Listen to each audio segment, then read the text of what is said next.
우리 대한민국은 그런 광신도를 총리로 맞이해드려야 됩니까? 네. 광신도라는 저도 말을 이제 한 말씀 이해해 주시죠. 제가 잠깐 말씀드릴게요. 이 국제적 망신은 사실은 윤창중 청와대 전 대변인으로 끝난 줄 알았어요. 사실은 끝난 줄 알았는데 산 넘어 산이라는 생각이 들었고요. 외교부 2차관은 영국에 가서 위안부 문제와 관련해서 일본의 어떤 그 사과를 비롯해서 대책을 요구를 하고 있고, 국내에서는 총리 후보자의 과거 발언에 대해서 이렇게 국민들이 지금 논란하고 있고 상처받고 있는 이 상황이 국제적 망신이죠. 이게 뭐 윤창중 대변인만으로 끝날 문제가 아니구나, 이게. 첩첩산중이구나, 이런 생각이 우선 들고요. 또 하나는 그 엊그제 그 위안부 피해자 할머니 김복동 할머니 말씀처럼 도대체 얼마나 사람이 없으면 이런 사람을 총리로 뽑느냐. 그런 얘기 하셨어요. 나라가 망하려면 이런다. 그런 얘기도 하셨고요.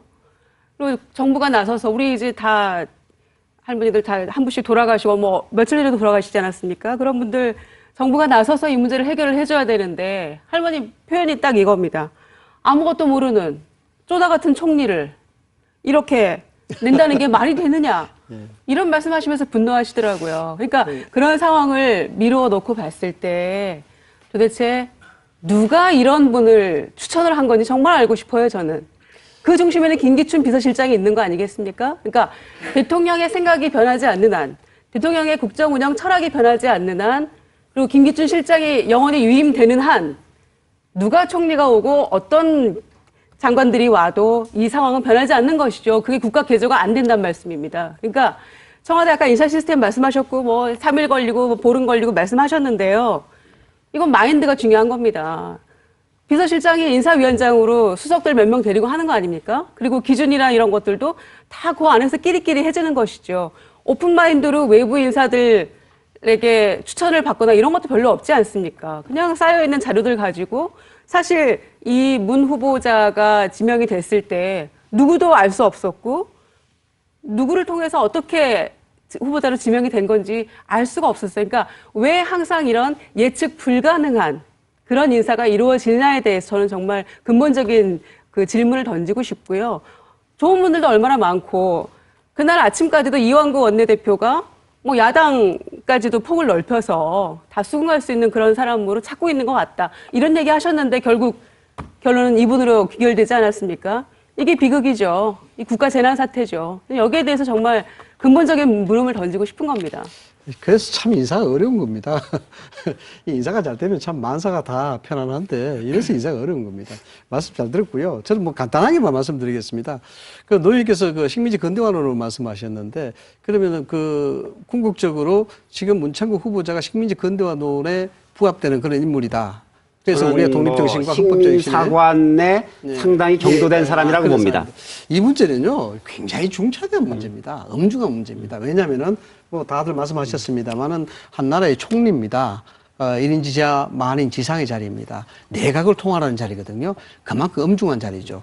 어떤 의미로든지 총리가 갖고 있는 역사관, 국가관은 굉장히 중요할 것 같습니다. 그러나 지금 나오는 동영상에 대한 부분 그리고 나는 그 칼럼 부분 이걸 가지고 국민들 보고 다 읽어보라 이렇게 할 수도 없는 문제 아니겠습니까?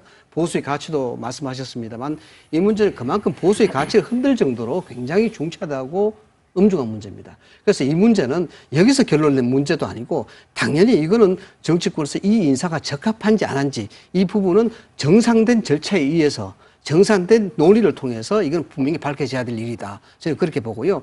이것은 어느 개인의 잣대로 식민지 근대화론을 말씀하셨는데 저는 말씀 들어보니까 또 일리도 있는 얘기 같고 그래요. 그러나 이 부분은 정말 청문회 장에서 정말 이거는 지인이가 어떻고 그 사람의 진짜 국정 철학이 뭔지 국가관이 뭔지 정말 국가관이 식민사관에 건강한 그런 국가관이라 그러면 이건 비극 아니겠습니까? 이건 당연히 거기서 갈라져야 될 문제다라는 것으로 마무리 시하면 어떨까? 홍팀에서는 인사청문회장에서 이 모든 논란들을 가려야 된다는 입장인 반면에 야당에서는 청문회 보이콧해야 된다는 얘기까지 나오고 있거든요. 근데 오늘 박영선 원내대표는 오늘 JTBC 뉴스와의 인터뷰에서 원칙대로 하는 게 맞다고 생각한다. 보이콧이 당론은 아니다라고 얘기를 했는데 오늘 나온 분들 입장은 저희들 어떻습니까? 입장 그렇습니다. 지금은 본인이 사퇴하는 것이 옳다. 그런데 끝까지 사퇴를 하지 않고 인사청문 요구서가 국회에 제출된다면 아마 그때는 그 절차대로 할 겁니다. 그렇지만 예. 저희들은 본인이 이 의혹에 대해서 해명할 수 없으리라고 보고 있고요. 예. 그리고 절대 국민 정서에 총리가 될 수 없는 분이라고 저는 생각을 하고 있습니다. 예.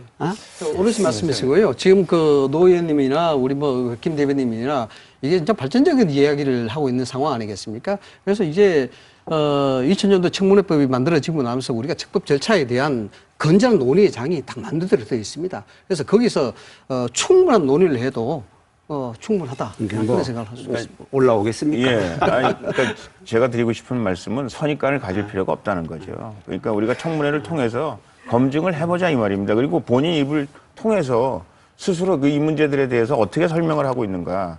그리고 과연 그것이 우리가 납득할 만한 것인가. 이런 것들을 청문회라는 게 그래서 있는 건데. 근데 그렇게 사람이 없습니까? 아니 그리고 그렇게 사람이 없나요? 따져보세요. 참. 지금 이분이 언론인 중엔 처음이고요. 또 저 충북분으로는 또 처음이라고 아니, 그러잖아요. 충분도 아니에요. 그 피난 와가지고 잠깐 거기 있다가 금방 올라갔어요. 아니, 충북은 아니십니까? 아니, 충북 맞는데. 네. 아니, 맞긴 맞아요. 아니, 그러니까. 그런데 충북에 연고가 있는 분이 아니 아니에요. 야당에서도 그 스스로 말씀하셨잖아요. 그동안 무슨 뭐 중학교까지 나오셨다고 예. 그래서 네.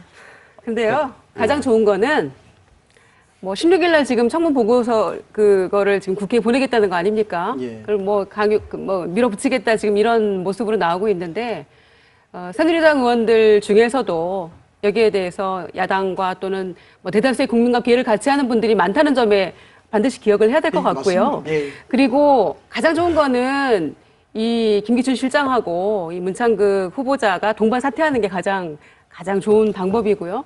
다만 또 하나는 이 후보자가 과연 대통령이 5월 19일 담화문에서 발표하셨던 것처럼 국가를 개혁하고 국민이 원하는 그런 총리 후보자인가. 그리고 후보자 시절부터 대선 때 후보자 시절부터 계속 말씀하셨던 국민 대통합에 적합한 인물인가. 그리고 100% 국민 행복 시대를 만들 수 있는 그런 총리인가. 거기에 대해서는 네. 벌써 아니라고 생각하는 거죠. 벌써 아니라고 생각하는 것이고요. 선입관 갖지 마시라니까. 그래서 청문회라는 예. 이런 복잡한 서로 피곤한 이거를 굳이 하기 문창극 전에 사퇴하는 게 옳다는 후보께서. 것이고요. 왜냐면 제가 한 말씀을 더 하겠습니다.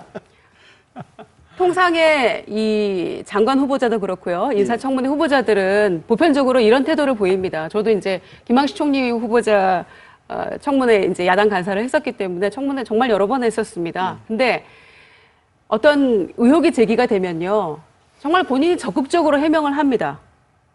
그건 이렇고 선은 그렇고 후는 이렇고 또 세금이 문제가 됐을 때 세금 탈루 그거는 뭐 며칠 전에 이렇게 낸 것이고 또 심지어는 내가 총리 후보자가 될 줄 알았으면 내가 장관 후보자가 될 줄 알았으면 이렇게 안 했을 텐데 이렇게 하지 않았을 텐데라는 그런 그 회한 섞인 그런 얘기까지도 하는 게 인지상정입니다. 그런데 이 후보자는 과거의 발언은 차치하고라도 현재 보여지고 있는 모습에서조차도 과연 이분이 국민을 보듬고 통합하고 함께 갈 수 있는 그런 총리로서 적합한 인물인가.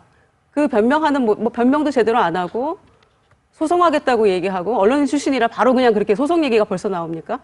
그런 부분들에 있어서 이미 또 다른 실망감과 분노를 자아내고 있다. 이렇게 네. 생각을 합니다. 자, 저희가 이분이 한 말씀 충북 그 간단하게, 말씀하셔서 예, 간단하게, 이분이 사실 네. 충북이 역대 총리를 한 분도 배출을 못했습니다. 그러니 충북 출신이 이번에 총리로 지명됐다니 충북에서 얼마나 좋은 일입니까? 충북이 지역구시잖아요. 예, 그렇습니다. 네. 그런데 이분이 세종시를 격렬하게 반대를 했었어요. 그리고 그 신양정 수도 건설 때문에 이제 그 표를 몰아주니까 이거에 대해서 또 아주 충청도 사람들을 비아냥대고 얼마나 욕했는지 몰라요. 땅값 조금 오른다고 말이지 표 몰아줬다고 비아냥대고 욕하고 이래가지고요. 충청도에서도요. 이 사람 싫어해요. 네, 알겠습니다. 자, 뭐 반론 잠깐 하시겠습니까? 노 의원님 말씀에 아니, 대해서. 예, 근데 네. 이제 저는 그렇게 생각합니다. 이분이 이제 칼럼을 굉장히 많이 쓰셨더라고요. 근데 네. 저도 이분 칼럼을 많이 읽어봤는데 그 칼럼과 칼럼 사이에 또 서로 말하자면 그 상반되는 논리들을 가지고 설명이 잘 안 되는 부분도 없잖아 있었어요. 그러니까 제가 드리고 싶은 말씀은 한두 칼럼에서 뭐라고 얘기한 걸 가지고 전체 이 후보자에 대해서 이 사람은 이렇다 네. 이렇게 판단하는 건 좀 위험하다. 저는 그런 말씀을 드리는 겁니다. 저희가 문 총리 후보자를 둘러싼 논란에 대해서 지금까지 토론을 벌여봤는데요. 이번에는 최근에 단행된 청와대 개편과 그다음에 또 개각에 대한 얘기를 좀 해보겠습니다.